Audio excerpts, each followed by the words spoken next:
তিন জাত দোয়া আল্লাহ ফিরাইন না।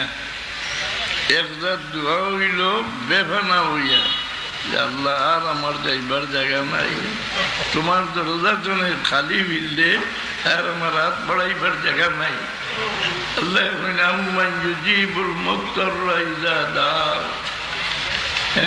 নির্ভয় হইয়া দোয়া করলে আমি লগে লগে জবাব দিলাম। দুই নম্বরের দোয়া হইল যে দোয়ার আগে করে দুরুদ শরীফ লাগাইয়া, কারণ কোন এবাদত করিয়া কেউ দাবি করতে পারে না যে এবাদত করছি আর আল্লাহ কবুল করছেন। এক এবাদত করিয়া দাবি করতে পারে দুরুদ শরীফ পড়িয়া যে আমি পড়ছি আর আল্লাহ কবুল করছে। দুরুদ আল্লাহ বিরোধ দেন না। এই আগ করে দুরুদ লাগাই দোয়া করলে, বুজুর্গ হলে লেখন যে আগ কর আল্লাহ ঘষিবা মাঝখান ছাড়ি দিবা, ই বিশ্বাস আল্লাহর উপরে করা যায়। তিন নম্বরের দোয়া হইল আপনি আপনার অনুপস্থিত কারো লাগি দোয়া করো, সামনে নাই। অনুপস্থিত দোয়ার মাঝে বড় মূল্য।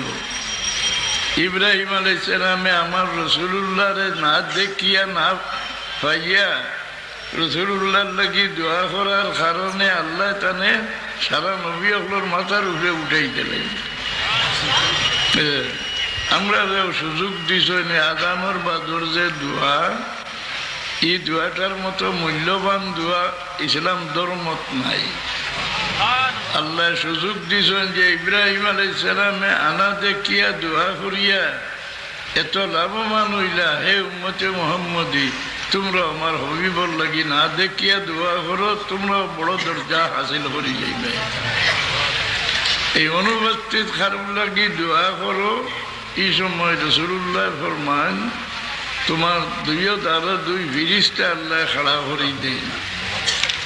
যে দোয়া আপনি করবা দুইও ফিরিস্তা এখন আয় আল্লাহ তোমার বন্দা তার অনুপস্থিত বাড়ি লাগি যে দোয়া করে ওই দোয়াটা তার হক কবুল করিল। এই তিন জাত দোয়া মকবুল।